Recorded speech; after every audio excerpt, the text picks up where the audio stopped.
Come out the dark and don't be ashamed. You're late. Let's have a conversation on what we face every day. Tune into your late talk show. It makes us feel good just to know we're not alone. No more will we feel isolated and cast aside. I want you to come out the dark.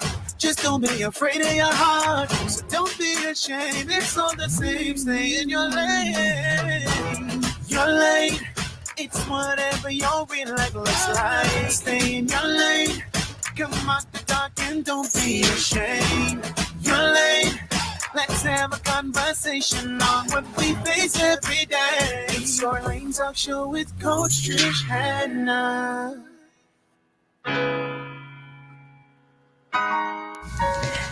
Hello. Welcome everyone to your Lane Talk Show with your coach Trish Hannah, broadcasting live from the beautiful Nassau, Bahamas. Listen to me, it's beautiful. It's a beautiful day. It's about 91 degrees outside. Hot, right? It's hot. So I hope you're drinking your water. I hope you are staying cool and hydrated. All right, please, especially with your pets. Make sure you make sure you had clean, fresh water for your pets today. Come on, let's go. Let's go ahead and do it. Take a minute. Go. I'll wait on you. I'll do some announcements. I ain't gonna get to the juicy part of the show yet and tell you to make sure your pets have their water and then come back. All right. Let me tell y'all, for those who are tuning in for the first time, Your Lane Talk Show was created to educate, encourage, and empower women of all ages. And although this is a women's talk show, I have you to know that we have a lot of male listeners. Yeah, man, listen to the show. Hey, I heard your show the other day. Thanks. Yeah, we have men who call in and try to take the women's prizes and all, and I can't be down. Hey, if you call in, you get a prize, you get the prize. And then, of course, you have some men who tell me, hey, my wife has have the radio blasting, so I have no other choice but to listen. But I like what y'all must be saying. Y'all need to have other shows like this. Yeah, thank you, sir. Thank you. All right, so last week we had with us in studio Coach Meltoria Woodside, and guess what? We had I call her sidekick, co-host, producer. She's everything. Assistant, she's everything. Odessa was with us too, and she was just blasting. I was like, Odessa, you need your own show, man. We're talking about whether or not a woman should confront her husband's sweetheart. Now, of course, our answer was no. But you do have some women who say that, hey, I've been led to go ahead and confront this lady because there are some things that I want to share, or there are some questions I want to ask. And then you have some people who just want to say, okay, well, I want you to know that I have forgiven you. My husband has moved on, XYZ. And then the sweetheart would say, I apologize. I've only heard that once, so I can't say some, but I've heard the story of that actually happening. So, of course, if you're led, go ahead and do so. Don't make sure you're led, and make sure it ain't just, your belly growling and you're trying to figure out if it's the Lord or your stomach. No, none of that. All right. So, I'm going to read something real quick before we get into today's show. If you want to watch last week's show, you can go ahead to Your Lane. You can go ahead to YouTube and type in Your Lane episode 69 and watch it. Go ahead and watch it. There's a poster that said something to that particular show. She said, what my thoughts are according to Proverbs 5, verse 3 and 4. It says, for the lips of an immoral woman drip honey, but in the end, she is bitter as wormwood. So really, she should not be called sweetheart, but rather bitter heart, as the scripture indicates. Her lips are sweet and slick as oil, but her feet go down to death and lay hold of hell. Nothing sweet about that heart. Women who are in this situation, please repent. Release the men and give your lives and hearts to Jesus. He is the best lover you will ever have. And guess what? I promised her that I would read it on today's show. And she said what she said. All right. So if you want to go ahead and read and watch the show, That's episode 69. Should I confront the sweetheart?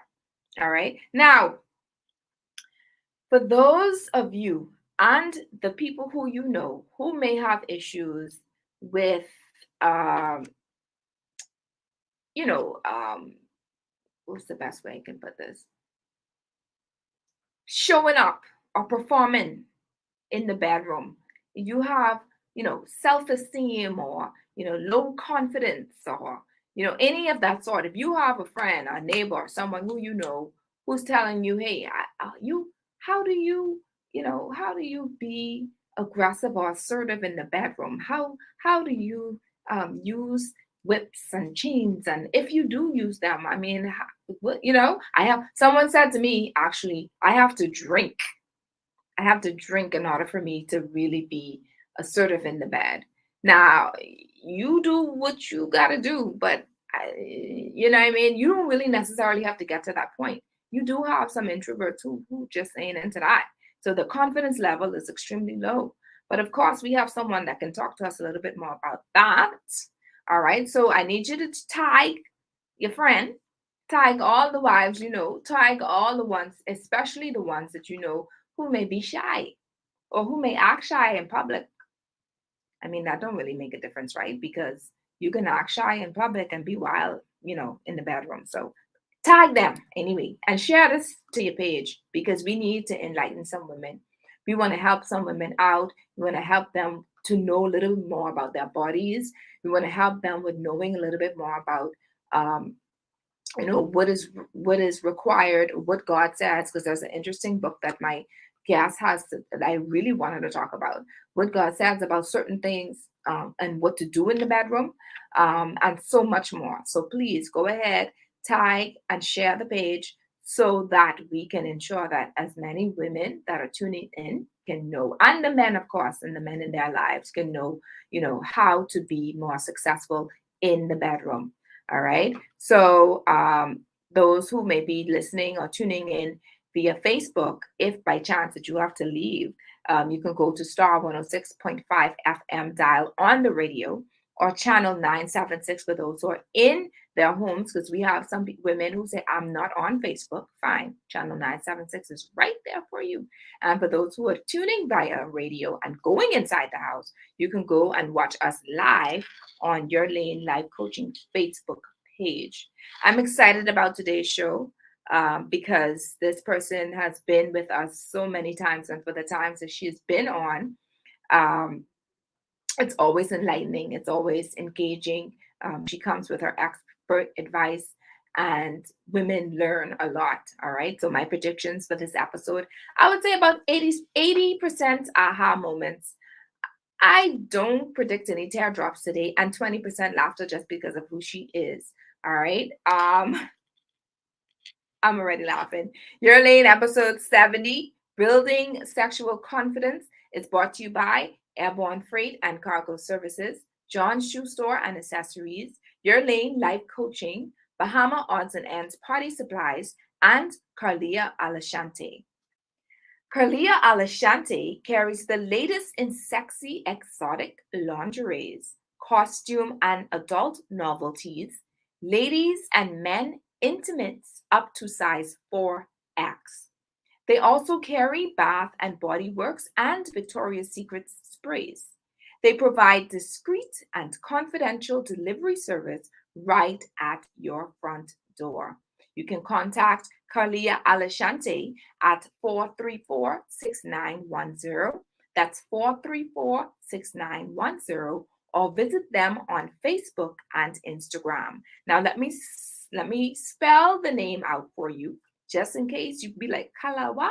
Yes. Carlia Alashante is spelled it's on the screen.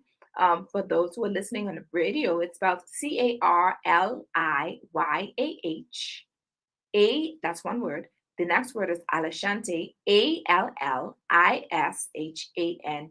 So go and visit them on Facebook. You'll have a better appreciation of the various products and services that they have to offer.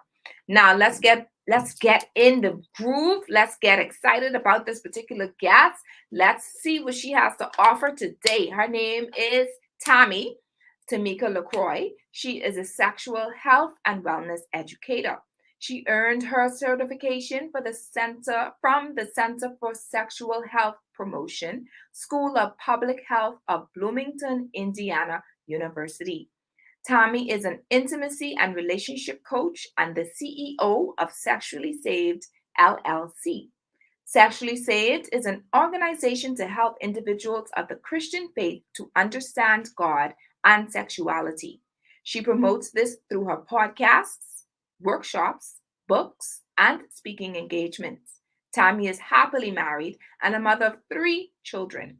She is also an author, obviously, of four new books that she created. I think she wrote this year, right? And one in particular that is ready to be released. This is the one, the juicy one that I want to discuss a little bit about. And it's called Hey God, Can I?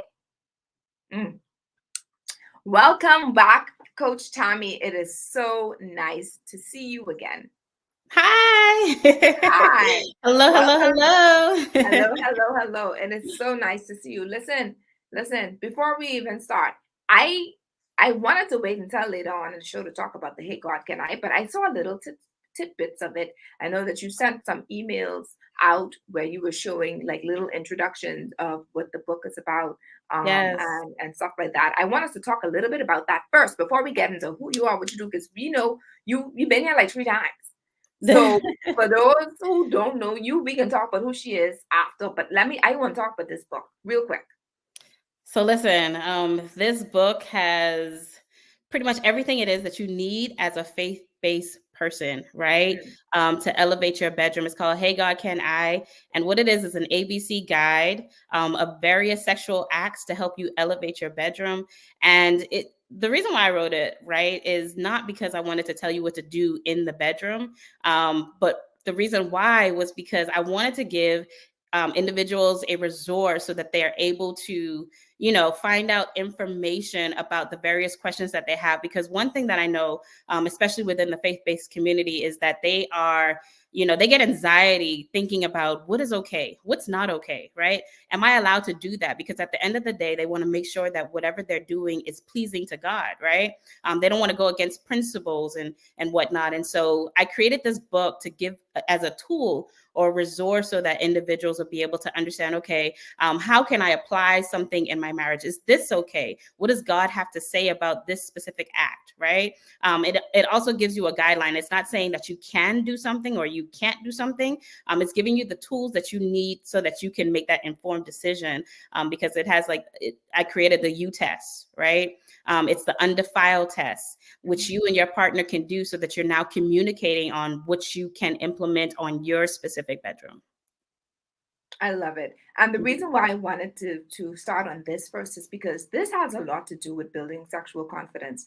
Because by chance you may feel intimidated by using a particular item or an enhancer in the bedroom.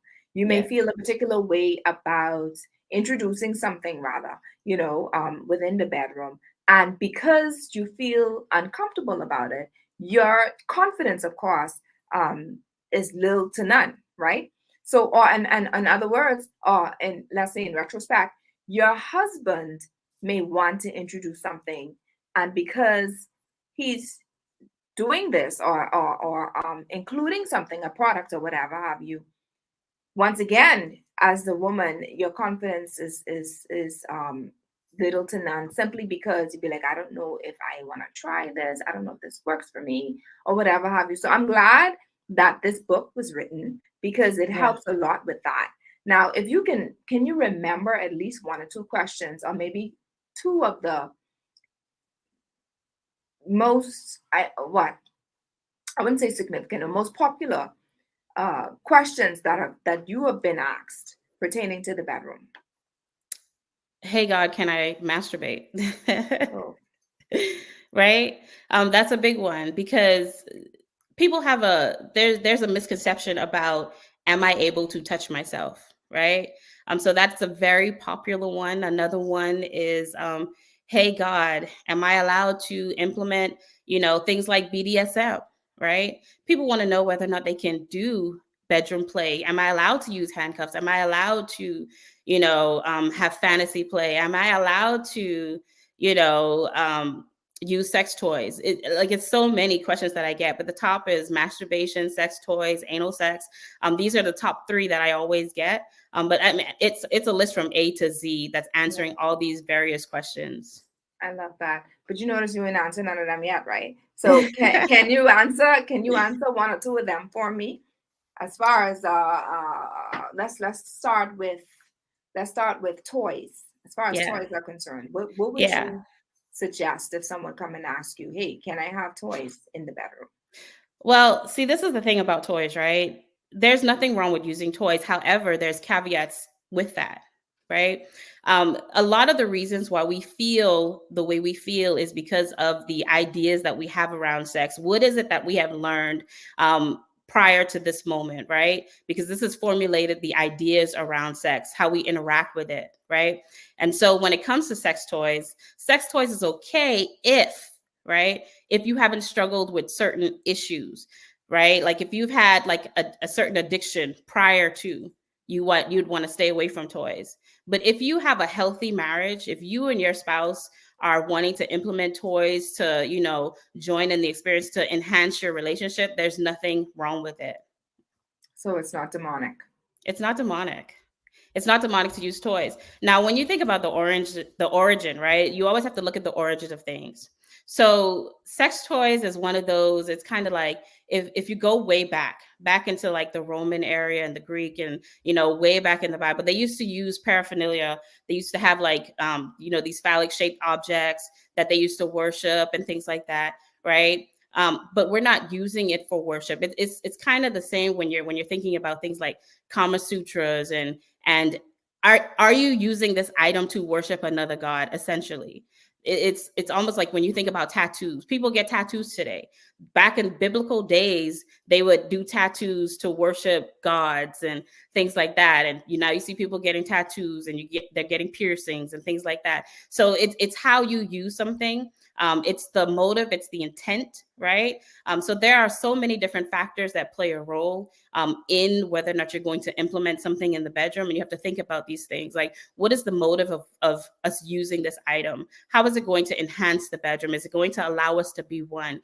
That's one of the things that you and your spouse need to discuss before you implement anything in the bedroom. You have to have the conversations, right? And so like in the book, I have it's called the undefiled test, where you asking each other questions. Is it going to benefit the marriage? Right? Is it something that goes against God's morals? Does it go against his principles? Is it going to allow us to become one? Right? Is it going to be both enjoyable for us? Are we both in agreement with this particular act that we want to implement? So once you have these discussions to find out, are we in agreement with all of these different things? Then we can know whether or not we need to implement something within our bedroom. Right. Which of course would help boost confidence, right? Yeah, all of this boosts confidence. Now, confidence, it goes very wide, right? Because there's so many different reasons. I always find that it's very interesting that people of faith, right? We have the highest rate of sexual dysfunctions within our marriages. Out of all the people, it's people of faith, and it goes back to so many different factors, right? We're not educated properly. We have religious dysmorphias, right?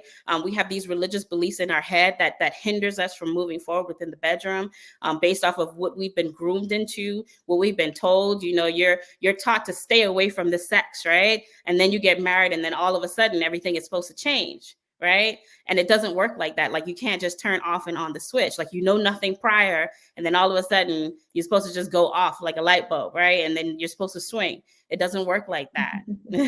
Right? I love how you said that, because the previous shows that we've done together, there were a lot of women who said, I was not taught, first of all, to discuss sex, because sex is so sacred.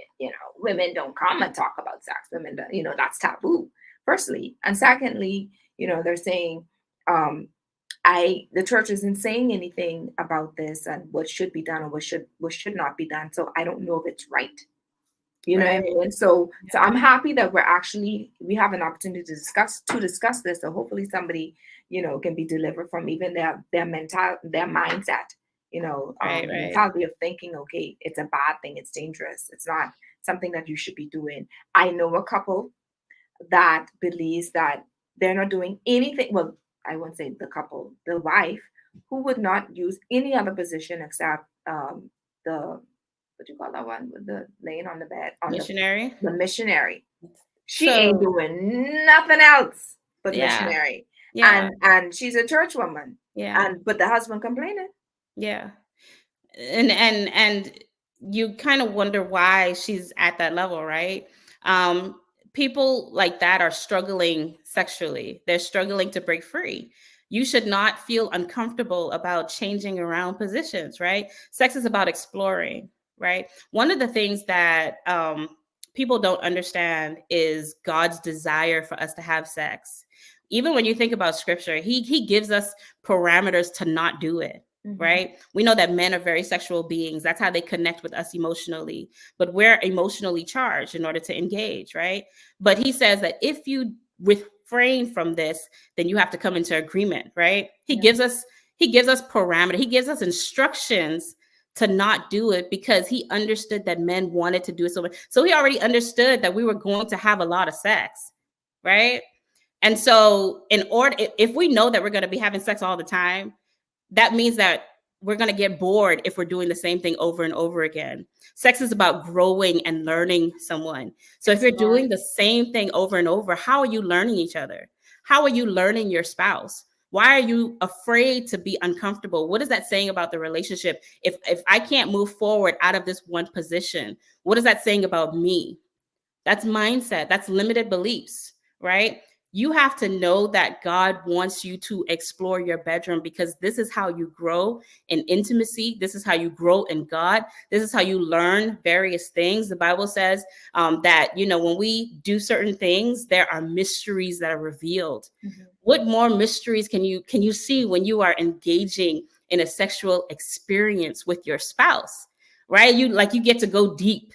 You get to explore, you get to enjoy, you get to embody God and all these different things. You want to stay right there in a missionary position, girl, you better flip over and turn around. Come on, tell her. I hope she listening. I hope You're missing out. You're missing out, but God wants you to. He gave you, listen, one of the things that I always tell people is before Satan came in the garden, right? Eve had a clitoris. That clitoris is already there. What we know about the clitoris is it is the only organ that we have as women that is for pleasure. The only purpose that it serves is pleasure. That's it. Nothing else. So God wants us to be pleased within our sexual experiences. It's not an evil thing. It's something that's created as a gift. Enjoy the gift. You don't frown when you open in a presents. You're excited about it, right? You happy? So Open that gift. open the gift. Pun intended? No pun intended. Open the gift. Open the gift. Open that gift. So I love the excitement and the energy that I get from you, even with you talking about sexual health and informing us about how to know our bodies and love our bodies, etc. Tell me, where did this drive come from? What was the reason and purpose for you to study sexual health and wellness versus any other thing to really study or to focus on? Wow, like that's such a good question, right? Because I was studying law, right? I was getting ready to go to school to be an attorney. Got an acceptance letter and everything, but my spirit just couldn't settle, right? And this actually was birthed out of trauma. Okay. So I think it was probably about 8 years old. That's when I first started getting molested. Right. And then that grew into unhealthy sexual habits. It was happening so often that I thought that this was normal behavior. I thought that this was something that was happening that was normal in my life. And then fast forward, I have this unhealthy relationship that's forming. I'm starting to watch porn. I'm starting to do all these different things. I'm starting to understand these, the concept of like the Pandora box was open. And then I get raped at 13, and then I'm getting molested some more. And I had such an unhealthy relationship as it relates to sex that I didn't understand what was happening with me. Right. And so I turned into this hypersexual sexual person. So I was having sex all the time with whoever, like whatever, you know what I mean? Like I was having sex a lot. And I didn't understand what was going on with me, but I was doing it as a way to take charge of my body, take charge of my life, because it was happening so often that I wanted to be the first. If I'm gonna engage, let me be the first to engage, because in my mind I was understanding that this was going to be something that was going to be taken from me anyway, right? And so I wanted to take charge of my life in that aspect. And then fast forward, I get saved. And now the story changes from I have that colorful past, and now all of a sudden it's time to shut it down. But there's no healing that takes place. It's just put a halt to it. But internally, I was struggling a lot, right? And then here comes husband. I get married. And all the things that I used to do prior, it was almost like, why am I afraid to do this?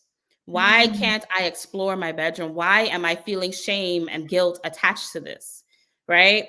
And so I went on this journey because something just didn't feel right. It just didn't feel right. And I wanted to understand what was going on with me. Why am I afraid to move around in the bedroom? Why am I afraid to explore? And then I started learning about God and how how he created sex, and how he wanted us to explore sex and learn about him and all these various things. And then I started to become a little bit more open. And so I went to my husband and I told him, I think I'm trying to get into the sex business. You know what I mean? And he didn't know what I was talking about, because I woke him up at like 3 o'clock in the morning, and he's like, okay, whatever. And then the next day I started the business. Wow. So in starting the business, of course, this is before you actually went and studied, or you started with just like selling So products I first? started studying. Mhm. The next day I enrolled in a course. And then it went from there. I started selling like sex products. I started selling sex toys. And what I was learning was that I would have these events, and when we would come over and I would have one-on-one conversations with these people, individuals of faith, and then they would start sharing with me their problems. They would start sharing with me that, they're having these issues going on. They're not having orgasms. Some of them would have been married for like 30 years, 20 years. And they're having all of these problems as it relates to their sexual life. A lot of them were just not being pleased. They didn't have desires to have sex. Like, it was so many things going on. I'm like, what is going on? And that's when I started to like do a deep dive, because I really wanted people to be helped with the problems that they have, because especially within the faith-based community, they don't go to anyone. No. Right? They don't talk to anyone. You could talk to anybody about, what you have going on as it relates to the children aid. They're acting up, these bills, but when it comes to I'm struggling with a sexual problem, they're going to keep that quiet. Right. And so they started inboxing me, they started pulling me to the side when we would go out somewhere, and I'm supposed to be enjoying myself. And they have me in the closet because they too scared to have a conversation, in public about the sexual issues that they have going on. Yeah. Yeah. And I felt that. One. And this is that is what caused you to push even more, To push even more. Want to delve in or dive into more, information about our bodies and stuff like that. Because I've heard a few of your presentations. They were just remarkable. And the questions, so many questions. I know there was a lady that spoke about, her body, and, she's a little overweight, and her issue is having to, you know, initiate sex, or to be assertive, or to be sexy. She has issues with feeling sexy. So it messes with her psyche. It messes with her mind, even when her husband tells her that, hey, you're beautiful. Right. I love all of your curves. I love everything about you. It doesn't move her. And she has issues in her bed simply because of her weight. So how would you talk to someone regarding that? That's a good question, because what we don't understand is that 91% of women struggle with a body issue, right? So that's the first one. is understanding that, a lot of us struggle with body issues. That's a reason. That's like one of the number one reasons why individuals lack confidence. They lack confidence in their bodies. But this is an internal issue, right? You have to learn how to affirm the body that you have. That's what I always tell individuals. You have to affirm the body that you have. Yes, you might not like everything about it, right? Yes, there may be some things that you want to change, but right now this is who you are. And so you have to get in the motion of learning to like yourself. You have to learn to love yourself. And this is a process. It's not something that happens overnight. You have to begin affirming the areas that you do love. You have to affirm those consistently and daily. Read scripture, like you are fearfully and wonderfully made. Like you have to repeat to yourself. You have to grow with yourself. You have to understand what pleases you, right? One of the things that I love to tell my people is understand what you like and what you don't like. Learn your pleasure points. When you learn what pleases you, what excites you, right? This gives you confidence. This gives you confidence to grow in your body. Look at yourself in the mirror. There are so many women that will not even look at themselves. So many, they don't even know what their own clitoris looks like, right? You have to look at yourself and affirm who you are, right? And do that consistently over and over and over again. This is when you're limited because you can't do a certain act, or because you feel something about your body. That's a mental thing. That's a limited belief. It has nothing to do with your spouse. Your spouse, they love the curls, they love the rolls, okay? They don't mind them as much as you do. But you have to like that. You have to affirm who you are. Yeah. So, what else do you consider as issues that women have regarding, their confidence in the bedroom? Other than, of course, we get the weight. What else is there? What are some of the things that you encounter or hear? Lack of knowledge, not knowing what they like, going back to that. And I know we've spoken about this before, but there are so many women that don't know what they like when it comes to the bedroom. And because of that, they lack the confidence, right? Understanding pleasure points, how to use your body senses to understand who you are. They're not spending enough time with themselves to learn these things. Understanding, where are my body parts, right? Not knowing what there are. What excites you? We put a lot of we put a lot of responsibility on men to make sure that they're doing what they're supposed to. But at the end of the day, women, we are responsible for our own orgasms, right? There is there's this orgasm gap, right? Where men are 95% of the time they are having orgasms, okay? Women 69% of the time. There's a 30% gap. That's a huge gap. There's a huge gap. And a lot of it is because you can go to the hair salon and you can tell your hairstylist, How this you is the want your type of hair. hair that I want. Yeah. But you can't tell your spouse what it is that you want him to just figure it out. It's not his responsibility to read your mind. He's not going to know unless you tell him. But if you don't know, how do you tell him? You have to learn yourself. You have to understand your body, right? I love that. You have to understand and know your body. Guess what?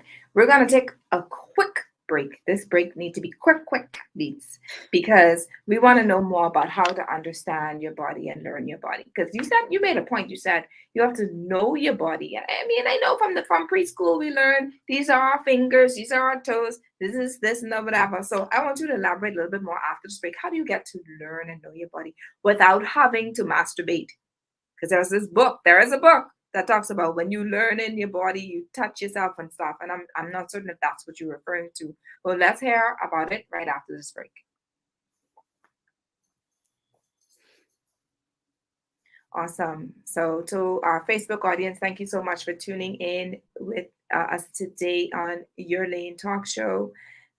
Tammy, thank you so much for tuning in and keeping us informed about how to know and learn our body. So we're just going to take a break. And if you have anything to say during this break, you can go ahead and do so. I mean, I ain't got a lot. It's going to let me know that it's time. But yeah, so this is what this is needed because we want to be able to know, we want to enjoy sex. As you said, God has given us this gift of sex. It shouldn't be where we as women be rolling our eyes when the husband say, come, let's go, or let's do something, and we don't want to. I'm sure one of the most intricate things about sex is communication. And you're the expert, so I'm gonna give you a chance to elaborate on that right after the break.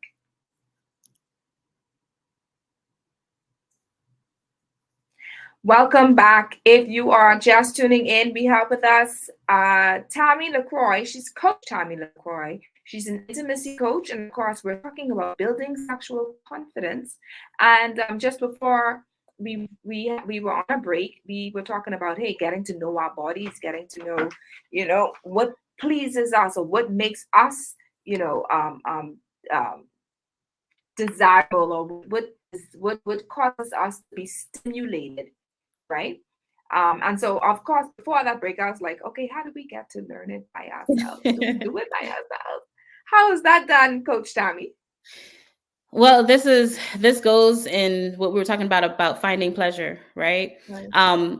Looking in the mirror and looking at your body, touching your body. You can touch without engaging in masturbation, right? You can learn your organs. You can learn where the clitoris is, the difference between the vulva and the vagina, where the G spot is. Like getting knowledge and information about things that could potentially please you when you engage in sex.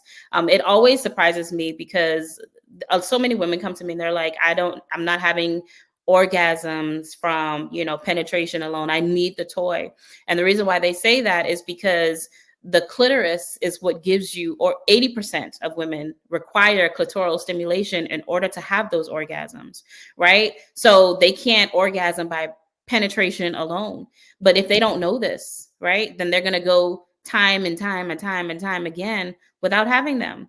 So things like that. And when they do learn, they're like, oh, is this something as simple as a clitoris?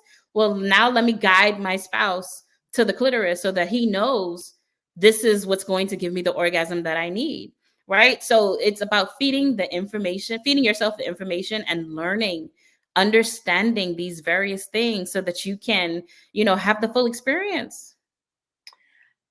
I love that. You have to know, you have to get the knowledge, knowing, and I can say that another way of doing this, other than doing it yourself, is to explore with him, right? Absolutely. So you're telling him, as he's touching, I told you, this should be fun, man. Sex should be so much fun. Like y'all are literally doing experiments like every single time y'all come together. I don't care. You could be married for about 50 years or so. There's always something to discover in the bedroom. I like 100%. oh, because every 100%. single time, especially in my relationship, it's always something new. I didn't know that. I didn't know. Exactly. You know what I mean? Like and then we're always changing. Right? And then we're always changing. And it's always changing. And then of course, during the break, the Facebook audience was able to hear me say this. So I said, communication is also important. So if by chance that you're doing, you're exploring and you're touching and you're trying to figure out what works and what doesn't work, you share it. You literally share it. This feels good. This does not feel good. This makes me uncomfortable. These are the type of things to help you. So when you go to the next round or second time around, right, then you both will know what to do. Right? Let's talk about talking in the bedroom. Let's talk about that, because some people don't like it and some people do. Some people feel uncomfortable, some people don't. And then you have some people who like the nasty talk, the fresh talking, and some people dirty talk. The dirty talk. Let's talk about that. Absolutely. One of the issues that people have is communicating. People are afraid to communicate with their spouses what it is that they do like, right? And so you have to build up to learn how to communicate to your spouse in his language sometimes, right? And the same, like you have to learn how to speak the language of your spouse to communicate your needs to them, your likes to them, things like that. But as it relates to dirty talk, like I'm all for dirty talk. I'm like, talk the talk, right? People like it. Some people don't. people are uncomfortable with it. And so for those who are, sometimes they don't do it just because they are uncomfortable, right? And so dirty talk is not just talking all the time. So if you are in a state of discomfort, right? I always say start small, right? Start using elevated sounds, right? Because You you gotta don't, say these things. You need to demonstrate, or you need to. yes, you Let's can hear 'em. use you can use elevated sounds. Like you could be like, Okay, right? You can play with sounds like right? Or this ohs, feels like good. using like moanings. Yeah. It's like the moaning. You can play with your sounds in a playful way. Like if you are afraid to use words, use moans Mhm. until you get there.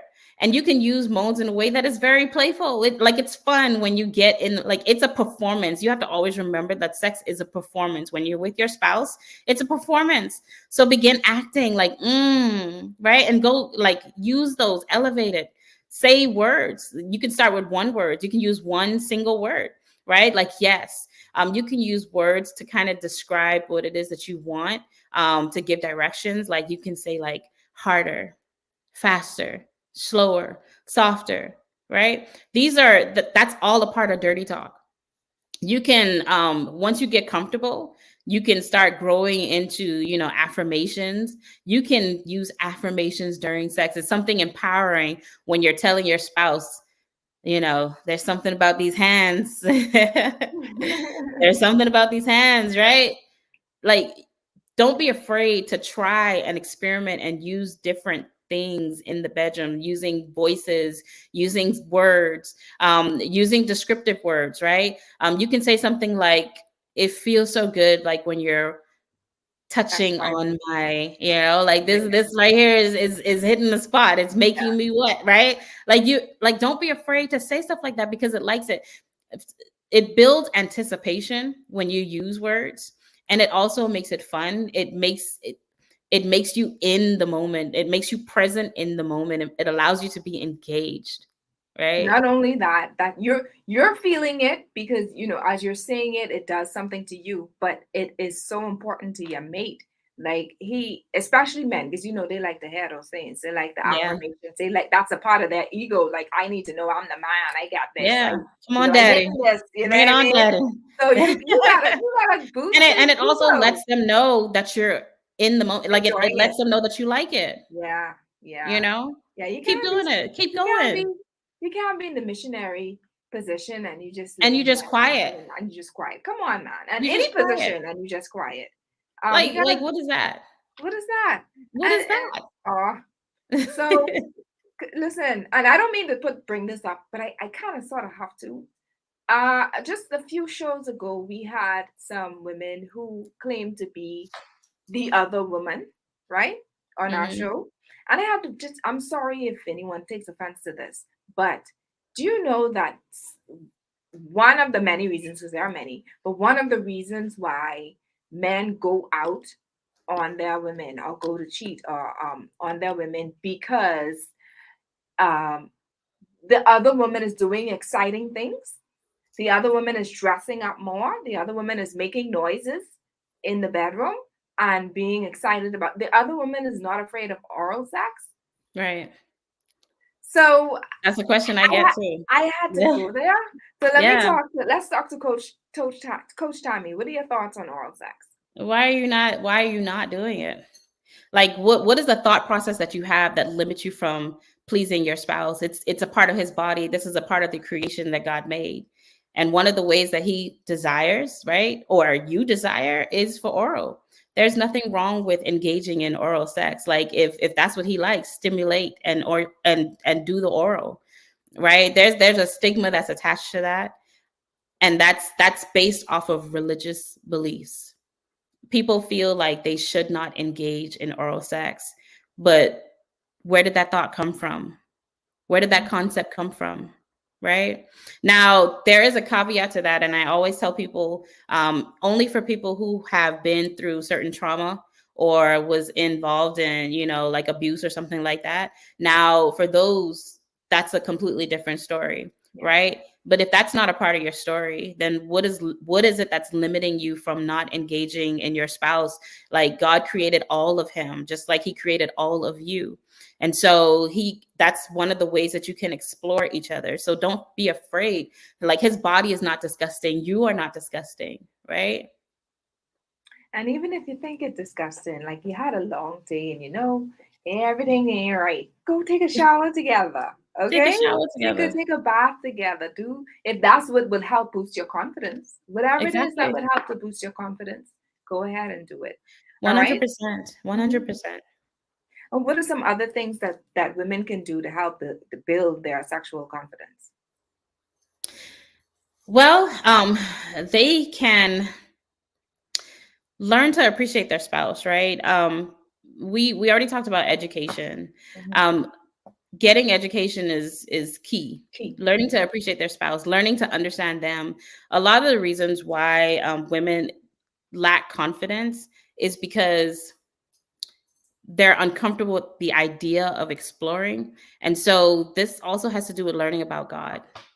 Learn a little bit more about God and why his desire is for you to engage in sex in the first place, right? Um, Learning about God and understanding who he is, that helps you to build your confidence. People are not reading and they're not studying their word. And then I know it sounds a little, but when you have a disconnect between you and God, it's going to lead to a disconnect between you and your bedroom. Absolutely. Right. And so because you don't understand why God wants you to connect in the first place, it allows you to feel that lack of confidence, right? Because Mm. you're not exploring, you're not learning, you're not growing. And that's because your foundation is shaky. Mm. Your foundation is shaky. I love that. And let that sit. Sila, let that sit in for a little while. Let that marinate, right? Let that marinate. I want to go touch a little bit about trauma. Hmm. We know that in some cases you have some women who do not, as you've stated, want and indulge in certain acts or do certain things because of past experiences. And Hmm. so, how do you speak to women regarding that? Men may feel a certain way that hey, she reacts when I do this, but I don't understand why. So what's the one of the first? Well, I guess you're going to tell me all of them of what you can remember that you can tell a woman if she's experiencing trauma in the bedroom. Um, Understanding what makes you triggered, right? And being able to communicate that to your spouse. Now, when somebody has been traumatized because of a previous sexual experience, there is a pace that they have to go. And sometimes everybody's pace is a little bit different. Different. And Mhm. sometimes you don't know your triggers until you're in the moment and something is triggering you. So with those situations, you have to understand what is causing me to be triggered right now in this moment, and how do I grow past this? And so that's a matter of communicating with your spouse, like, hey, we were in this act and you did something that triggered me a little bit, right? Like he might have been a little bit rough, right? But not intentional. And that might have triggered. And so that's where you have to speak to your spouse and say, this act triggered me. Mhm. And his response to that should be, let's work through this, right? So it's just a matter of figuring out what is causing the trigger right now and how do I grow past it. You have to be mindful and understand the triggers, and when you're in the moments where you are being triggered, keep an account of that. Keep an account of that so that you can create your own plan on what needs to happen, so that when you're being triggered, you understand how to respond to it. Can we go back to something that you said? You said the man um, is not responsible for a woman's orgasm. Hmm. I never knew that. I never knew that. I always thought that, hey, like you said, you have to perform. I think in my situation, we perform like we try to outdo each other. So because we try to please each other, we end up pleasing ourselves. You know what I mean? Like we're both Right. satisfied. Not all the time. It's like that, obviously, because you have your this one for you moment. You know, hey, that one for you, because yeah. Yeah, yeah. But you have moments where, and this is how it should be, but obviously we know it's not always necessarily so. Where I'm doing this for you, and then the other party is like, I'm doing this for you, Right. so you're right. And so we end up just both satisfied. um I said so much that I forgot what I was saying. What I was saying, Tommy, because I forgot what I was saying. I forgot You my were point. saying that the women are responsible for their own Yeah, orgasm. that's important. The men So are going to get their orgasms, right? Men get their orgasms from penetration, right. right? But women, Well, you we have have to some put men in a little who, bit. you have some men who, they do the little bit. That don't mean that it was quick back to 95% of them. the time, research says that penetration, they're going to have an orgasm. So you only have a 5% where they're not, right? Or there's going to be a moment where they might not, right? Well, they may not But enjoy it. They may make, because anything will cost them to ejaculate, but it doesn't mean exactly, that. that's the whole point, right? But women, we have life going on. We got kids, we got chores, we got church meetings, we got groups, we got the baby crying here, we got to prepare dinner, we got to do the dirty clothes, we got to walk the dogs, we got to feed the cats, we got to take our parents to the doctors. Like, we have a lot of things going Going on, on. Hmm. right? And so we have to be more intentional as it relates to the orgasms that we have, because sex, the brain is the number one sex organ that we have, Right. right? And so we have a lot of things going on in our brain. And so we can't rely on them to give us orgasms when we have 1,000 things going on In within our our mind. brains, Hmm. right? And so we have to figure out, okay, how do I be present in this moment and not allow all of these different things that I have going on in my head to hinder me? Because one of the things that I've learned is that, men, they could go to Pound Town and it could take them an hour before you get to your orgasm because you have so many things going on in your brain, Hmm. right? But they only need one good 2-3 minutes. And So they how get to do can it. so how can we do this? You said, how do we turn it off? Well, how do we get that? I gotta feed the cat. Did I change the baby pampers today? The thoughts that go in our minds continuously during this time. How do we shut them Mhm. down? So the way that you shut it down is being mindful, being intentional, and preparing from the start of the day. And this is where men come into play, because sex doesn't begin in the bedroom; it begins at the start of the day. The And moment you wake up. so women, we don't want to feel like we're an object, right? And so you can't be busy all day, don't text me all day, and then when it's come time to come home, right? What you do? Let's go.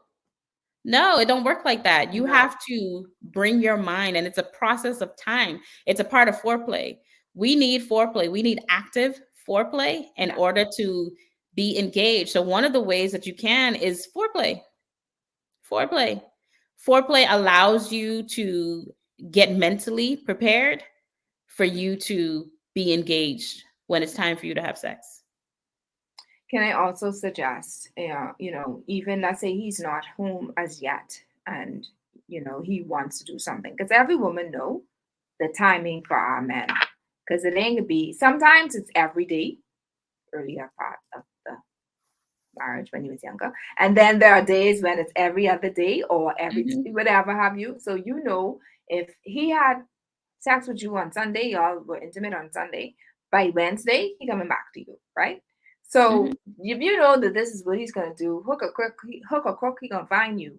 Then you have to try to keep your mindset, try to build that desire inside of you as well. Of For course. instance, I see Beats nodding his head at me. For instance, maybe taking a nice warm bath, right? Shaving your legs, putting body oil on you, playing music, candles or whatever have you to get you there. Because there might 100%. be, right, there might be sometimes or moments when he's not gonna call you and text you in the day. But we're going to talk a little bit about that. I see Beats doing this. So we're going to take a quick break, and then I'm going to go back into how we can build sexual confidence. We have a lot of people behind Beats right now that is tuning in. So, and they have a lot of questions. So we're going to ask them. They could come ahead and ask their questions if they want to right after this break.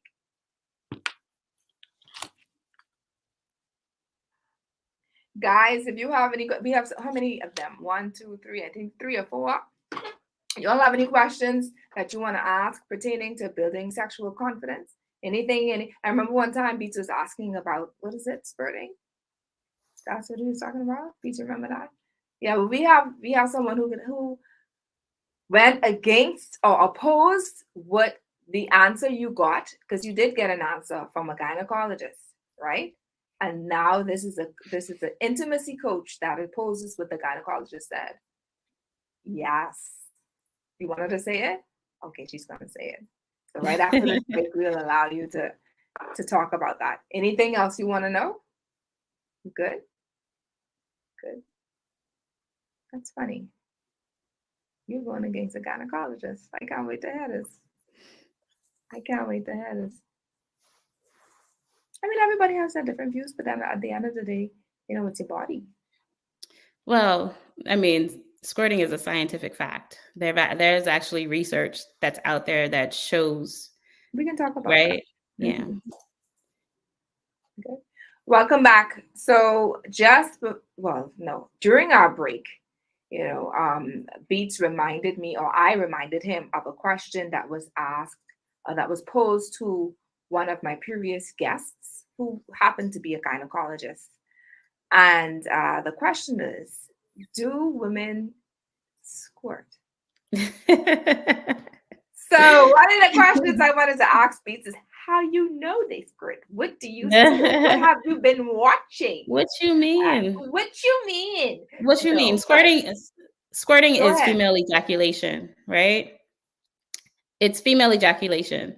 So the same way that men can ejaculate, female can also ejaculate. That's what our bodies can do. Now, a lot of times, I see the giggling, right? A lot of times, it's that peeing sensation. That's what I always refer it to. You know how you might be in the middle of the act and you might have this peeing sensation, like I gotta pee, stop. What that really is you getting ready to ejaculate. So if you push past the pee sensation, then out of it will come female ejaculation, right? So let me right now. You should see. so let me just explain it a little bit, right? So the bladder, it stores water, okay? It stores water in the bladder.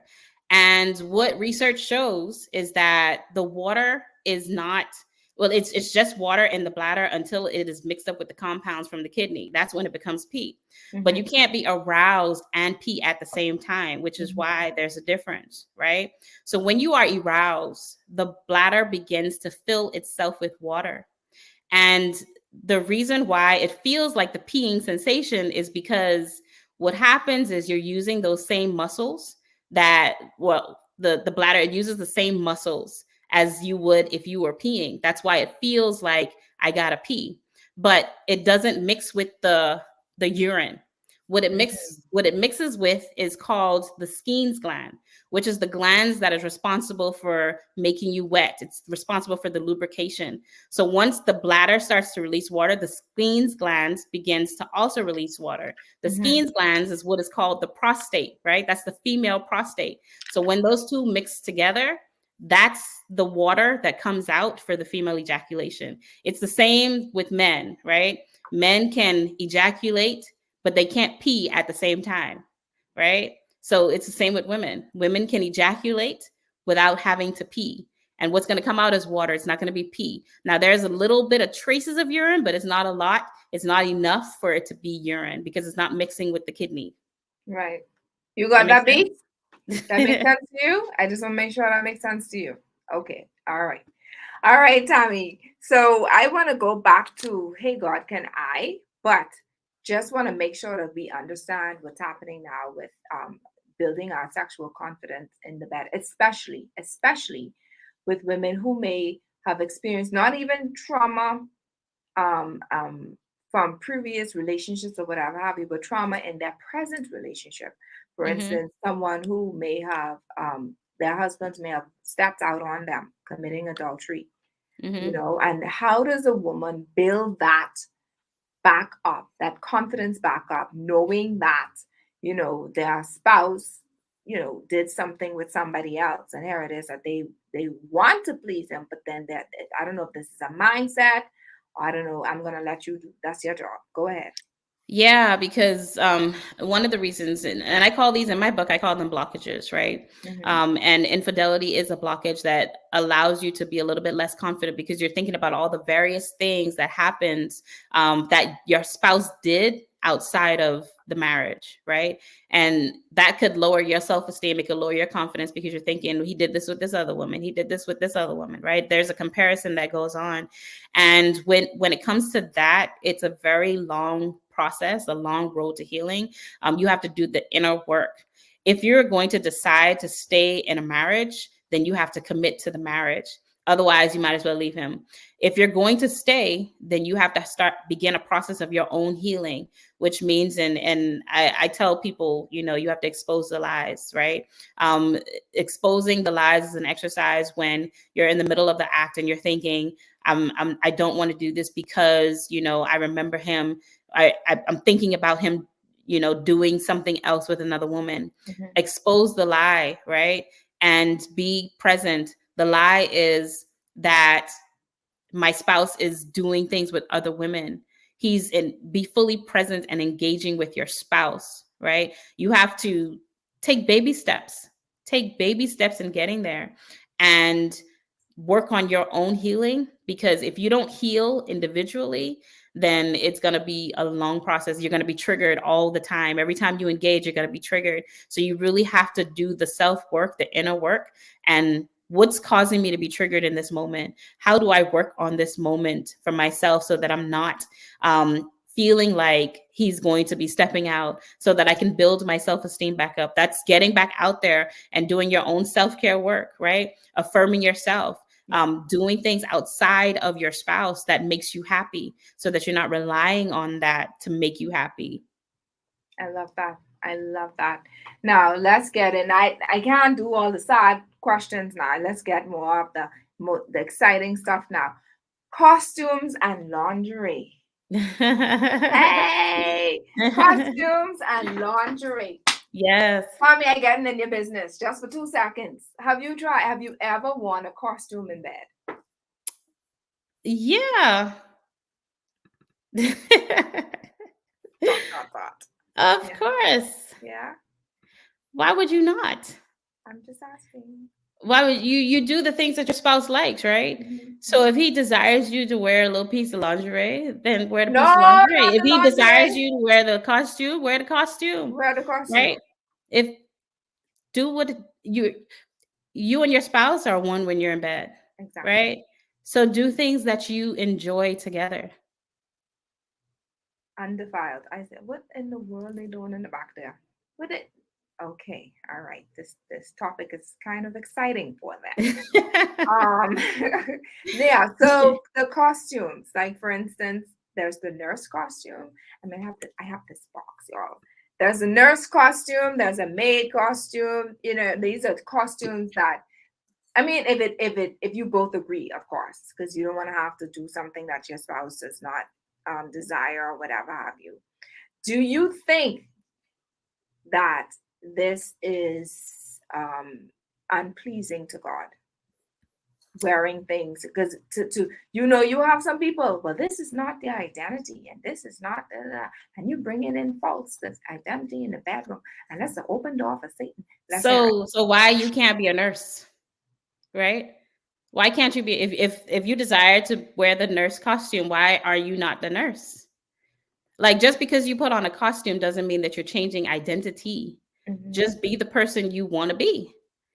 Right? This is a part when God speaks about imagination, he speaks about unhealthy imagination. We have imagination. It's okay to have imagination.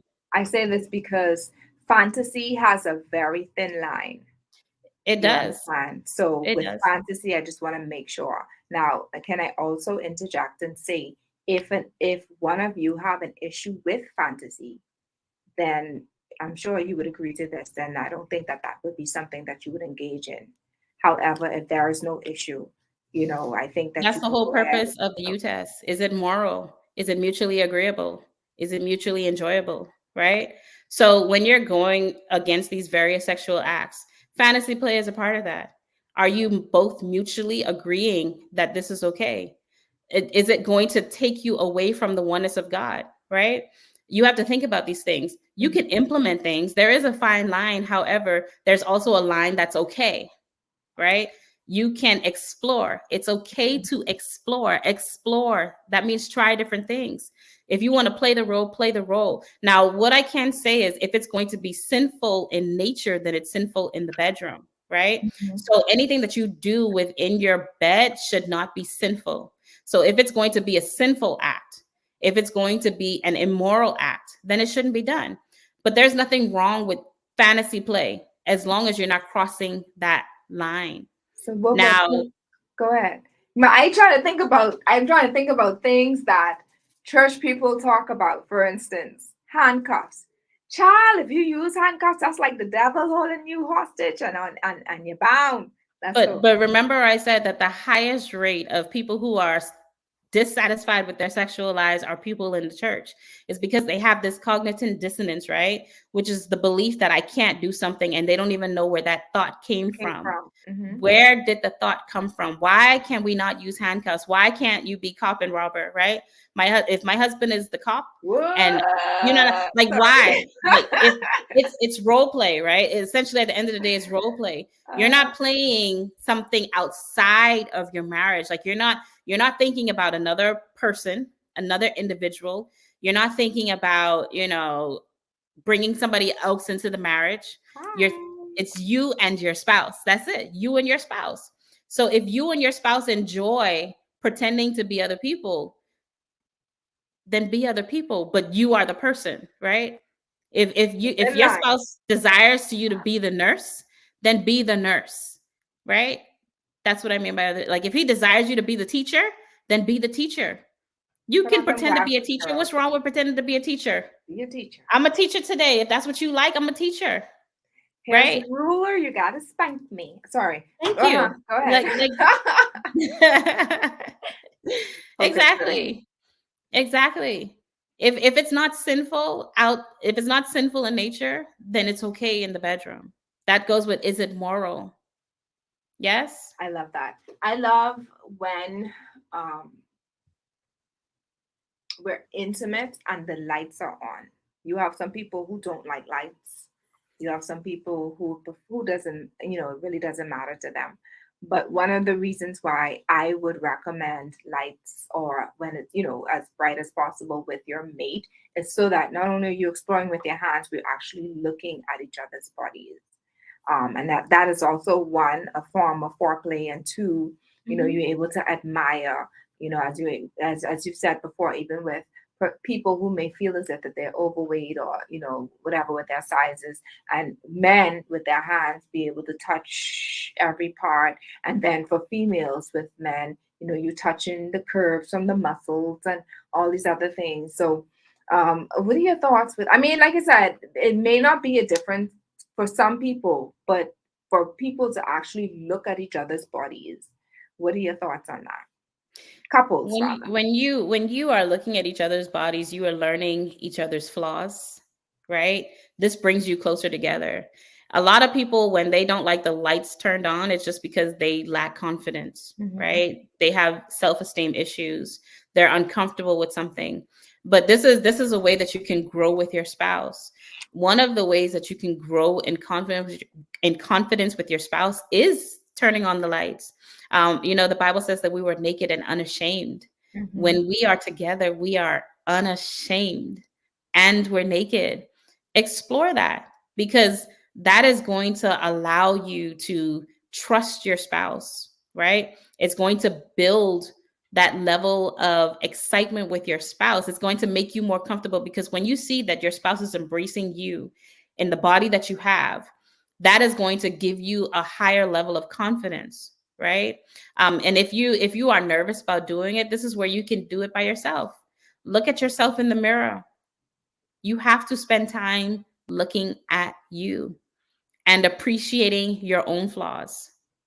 Yes? I love it. I love it. All right. And as we're wrapping up now, I want to share briefly on, having to, well, let's recap before I say this, because I don't want to that's a whole new different topic. We spoke about, in order for us to be sexually confident in the bedroom, you have to have knowledge. right? Not only knowing your body, but knowing his body, knowing what works, knowing what ticks. We talk about communication. Communication is very important. I think that should be number one. But the knowledge, yeah, and in no particular order. So let me not say that. So communicate what you like from what you don't like. Communicate what feels good from what doesn't. Make sounds and noises. I don't know if that's a different one, but let's use the third one as um, Understanding your pleasure. the pleasure spots, the erogenous zones. There are moments when it may not even be the breast, it may not be the clitoris, it may not be any of those things. It may just be the nape of your back, of your neck. It may be in the back of your knees. It may be just Hmm. him rubbing against you, just his hands on your um, just the fingertips. Yeah. All of those are erogenous zones. Erogenous zones, and Hmm. we spoke about, did we talk about foreplay? Yes, we did. Yeah, the foreplay, you know, Hmm. yeah. And we And let me spoke say this about, real quick. go ahead. With foreplay, women need about 20 minutes or so of foreplay. It's not like an instant thing. Like it's a process of time. Yeah, So that's yeah, important. yeah, yeah. Hmm. And so with that, these are things to help boost your confidence. You know, having to look in the mirror and knowing who you are, and being appreciative of your body, affirming yourself so that when you get to hear it from your mate, it's not like, oh, yeah, whatever, you just saying that or whatever. No, know yourself first. It's similar to just, when the enemy comes to you and he brings lies, as Coach Tommy would say, when he brings his lies, you're able to say, I am a child of God. I am fearfully and wonderfully made. It's the same thing. So when you're in the bedroom, when you hear those things coming and these darts coming in your head, you're like, you know what? I am beautiful. Oh, these girls are, oh, you see the tiger stripes. The tiger stripes is because I am woman. Hear me raw, right? Um, the boobs are a little low because I've been bearing children. They've been suckling at my mammary glands, just trying to be the nice way of putting things, right? Right. So these are things that and he should be able to appreciate you just the way you are. He should be able to appreciate that you bore his children. Right. If there are issues like that concerning you, and if he's telling you these things, smile, enjoy the moment, enjoy him saying those things to you. Enjoy that. What are some other things that we discussed? Knowing your body, and there's something that you said, getting a mirror to look to see. In what grade was I in? In seventh grade, my aunt brought a book home about puberty, and in that book, it actually showed the picture of the vagina, the female genitals, where the clitoris is, where, the opening, the vulva, and all those other stuff were. And it admonished the readers to get a mirror and look for themselves, Hmm. right? Yeah. And the first time that I saw, I was like, that's weird. Why does it look like that? You Yeah. know?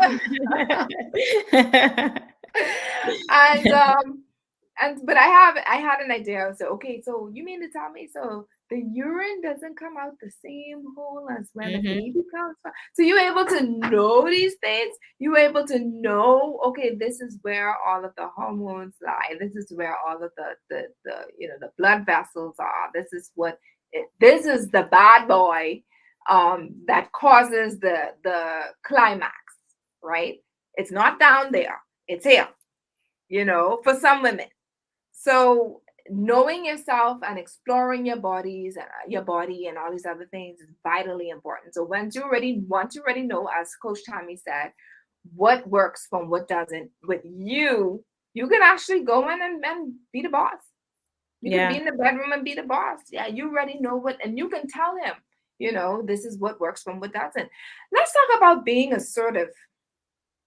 Yeah. It's not all the time that we as women. Let's talk, man. This is us having a conversation now.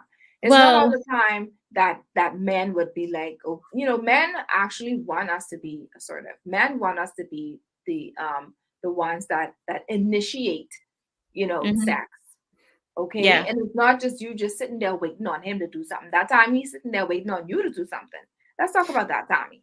Yeah, I think this is understanding what your sexual drive is, because we have two: either you're spontaneous or you are intuitive, right? And so when you have a spontaneous sex drive, you're basically on the go. You're ready to have sex at any moment, anytime, which is usually men. Men are turned on by confidence. They are turned on because they want to be desired too, Yeah. right? They want to be desired too. And so it is completely okay. Like, they want you to initiate sex. Women just have issues doing it because they feel like it's the men's responsibility to do so, right? And so that's why they don't sometimes. They're uncomfortable with initiating because they don't know how to do it. They're afraid to do it. They're afraid of rejection sometimes. Men are always doing it. And it goes back to, I have a lot going on. But because women, we are responsive, right? Intuitive responsive, right? We usually respond to sex and then we get in the mood. So it's like men would initiate because they're usually the ones that spontaneous. And this fluctuates, but men have a higher rate of being spontaneous. And so it's just a matter of understanding, what kind of sex drive do I have? Am I responsive, meaning that I get in the mood once I'm initiated, which is mostly women? Or am I spontaneous, meaning that I am ready to go at any point in time, right? But that doesn't mean that it doesn't flip. You can be a little bit spontaneous too, but you just have to take the time to do that, right? Women are just afraid to do it. They're scared. They're scared of the rejection. They're used to men doing it, and so they don't, or they just don't want to do it because they got a lot going on. A lot of times, women they're thinking about chores. That sex feels like a chore sometimes, and so they won't. And so for women like that, I would say try to initiate sometimes in a while. We pursue God, right? Pursue your spouse, Yeah. right? Absolutely. Pursue your spouse the same way that you pursue God, because they desire that too. Yeah, I love that. And can you stick a pin in there real quick? I want to now flip the script. You have some men who lack confidence in the bedroom too because we as women reject them as well. I know Hmm. this is a women's show, but I have to, this one for y'all, this one for y'all, right? I have to tell our women, come on, man, let's get it together. Let's get it together. I mean, what's the reason for rejection? What is the reason for it? Can't be a headache. Because the last show we had, was it the show that I had, last show or whatever? I tell you, intimacy, sexual intimacy, that cures the headaches. I promise you. Try it. And you'll thank me later. Send me an email. Let me know Yeah. that it works. I can tell you it works. Honestly, it does. Yeah, So you orgasm, can, and it does, and even just thinking about that, the way that the body works together, men, right? Their sperm, when it's the antigens from the sperm, is actually a headache reducer. Like, it reduces stress, mm-hmm, right? Built up antigens reduce stress in women, so that's a powerful thing. You want to be stress free, engage in sex. engage in It'll sex. help. It'll help. It'll help. But when it comes to men and them being rejected by women, a lot of the times is because it's something that's going on with the woman. So it's a matter of figuring out what's going on with her, right? Sometimes women are having pain and they don't want to have sex. Sometimes it goes back to what's going on in their brain. Were you actively pursuing them, right? Because sex doesn't just begin in the bedroom.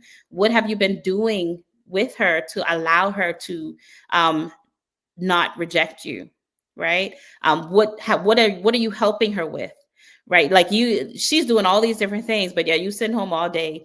She doing the cooking, the cleaning, the washing the dishes, the feeding the children, and then here you come, I want sex, and then she's like, no, I'm tired, right? How about help her wash the dishes after she Come cooks, on. or Yeah, helping her, feed the children, like balance it out so that she's not feeling the pressure, and that right. she'll be more willing to engage in sex. She needs help, Absolutely. She needs help. right? She needs Yeah. help. And there are so many other factors though, because we always think that men always think that it's just projection for no reason, like you said. But at the end of the day, it still boils down to communication. So if she's lacking help, then she needs to share it. She needs Hmm. to say, "Hey, I need help with this. Can you help me with that?" If Absolutely. she's having issues with him not being as romantic, or the foreplay, as we've alluded, starts from the moment we wake up. So the men, of course, that you have, like, we helping y'all, Do Yeah. the little foreplay prior to the time, from that morning. If you gotta caress her hair, to help her out with the kids in the morning, whatever it is that you need to do beforehand, she notices everything. Don't think that She your wife does. does not notice. She She does. notices everything and she keeps it in. And I can tell you, the happier you make her, the better it is, or easier it is for you to get some. I promise you. Okay. Send me an email. 100%. Tell me all about it. And it does matter too, because I know a lot of men, they feel like all of that is not necessary. Like they don't get it all the time, but it 100% matters, and it will change the response. It will change, like it is a game changer when It you is. are helping her throughout the day, when you are, giving her the affirmations that she needs, when you're Yeah. checking in with her, because the checking in is important. That lets her know, hey, he's thinking about me. When you are taking the initiative to help her with things around the house, that relieves the stress, because a lot of times wives are pressured because they have so much things going on. The kids be running around crazy. Okay. That in itself is a lot. So even if you take a moment and say, hey, let me go grab this child while you do this, that relieves pressure. So it's about relieving stress. The Bible says, love your wife in a way that is to satisfy her, right? To please her. So what are you doing to cater to your wife so that she is in a better mood emotionally? That and meeting her needs emotionally. That's Right. also a good thing for men to put into effect. All right. So you're not just talking to her because you're discussing things about the kids or discussing finances or whatever have you, but you're there and you're present. You're seeing her and you're hearing her. And when she sees those things, of course, it causes her to want to do more. It causes her to initiate, because you're trying to figure out, okay, well, why is she like this, or why is she Hmm. so standoffish? Could it be, check yourself. I'm not saying that's always you, mind you, because women, we have our issues, we have our hormones, everything happening with us at the same time. But in more, if you do a process of elimination, you get to see that, hey, maybe it's because I'm not doing something, right? And so what I wanted to say for the women, though, that we don't want to tear their confidence. We don't want to pull down their ego in any way, especially with the bedroom, because it'll make it difficult for both of you in the long run. It take a longer time for y'all to actually enjoy sex to the point where it's romance or love making versus just tap tap and gone. Because you could get tap tap and go anywhere, right? Right. You want to explore That's the properly. intimacy part, Yeah, right? that's There's a difference intimacy. between sexual intimacy and sexual activity. And you want to be emotionally in tune with your spouse. Yes. That's the difference. Like you touched it just now, being seen, being heard, right? There's also another component, being valued. Like you need to feel as if that this moment that we're having is a valuable Matters. moment. I need to Mhm. know that you value this. That goes with honoring the bedroom, honoring each other. There's a different level of effort when it comes to that, Mhm. right? So that's the difference. Like Absolutely. you have to be more Absolutely. engaged. Be more engaged. Be more engaged, y'all. Okay? That's for both parties. Now, don't stick with the same thing all the time. You can't say if it ain't broke, don't fix it. You can't say them things, man. You gotta No, you try can't. different things, explore different rooms, go different places. Remember the last show we were talking about? If you can go Going outside, outside, now, like I said, this the era game now where changer. we have cameras everywhere, right? So if you want to be famous tomorrow, try to be aware of your surroundings first. Um, look around, okay, before you go and Don't get. go by no ring light, no ring doors. No, don't do it. Don't do it. All right. So now that we're wrapping up, Tommy, I want to say thank you so much. I want you to talk a little bit before we leave, about how we can get these books that you've written, especially the one that's upcoming. Maybe they can pre-order, or if they have to. Just talk a little bit about that. Okay, so I do have a wait list going up right now, sexuallysaved.com/join us, where I'm giving everybody updates on when it's going to be released. That's www.sexuallysaved.com/join us. So you can go to my website, join the wait list. The book is going to be released this year. Right now, it's going through the production process. So as soon as it is out, you will get updates via email, as well as social media. You can follow me anywhere at Sexually Saved on Facebook, Instagram, TikTok, all that good stuff. And then you will be able to get updates from there as well. And then you'll be able to get a free copy of Chapter 1 if you go to the website and join the wait list. Chapter 1 is available for you free of charge. I love that. I love that. Hey God, can I? Hey God, can I? And like I said, I read a little bit of it, and I was like, sheesh, wow, I didn't know that. Wow, the questions that we would think should not be done, like most of them that I asked today. I like how you have scriptural references for them. Yeah. I love how you have those things in there. So of course, at the end of the day, you can allow the Holy Spirit to lead you. Because what may work for someone may not work for you. What may work in that bedroom with another couple may not work in your bedroom. All right. So I think having to get this book is vital. It's vital. It Yeah. needs Yeah. to be one of those books that you put on the side of your nightstand. Yeah. Right. Right. So Before I implement this, let me find out a little bit of information about this.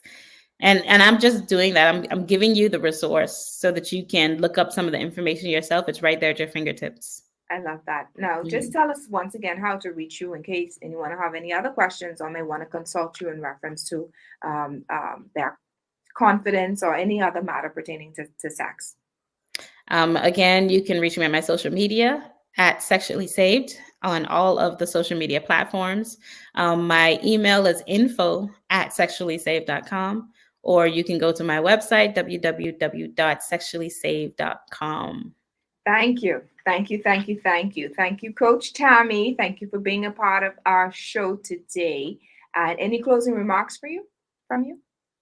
I just want everybody to understand that, you are enough. God has created you a sexual being. As long as you're human, you are sexual. And so he wants you to enjoy that. He wants you to explore that. He wants you to embody him within your sexual lives.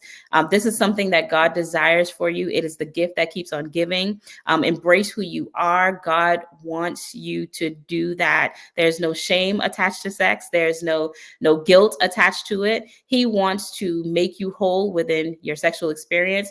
My favorite quote from theologian John Piper is that as long as you, my favorite quote is, what's the quote? My mind went blank. Is the ultimate reason why we are sexual is to make God more deeply known. I love that. Is my favorite quote, right? So you are learning God within your sexual experiences. You are learning more about him. So embrace that gift, right? Embrace it and just learn. It's okay, right? It's okay. It's okay.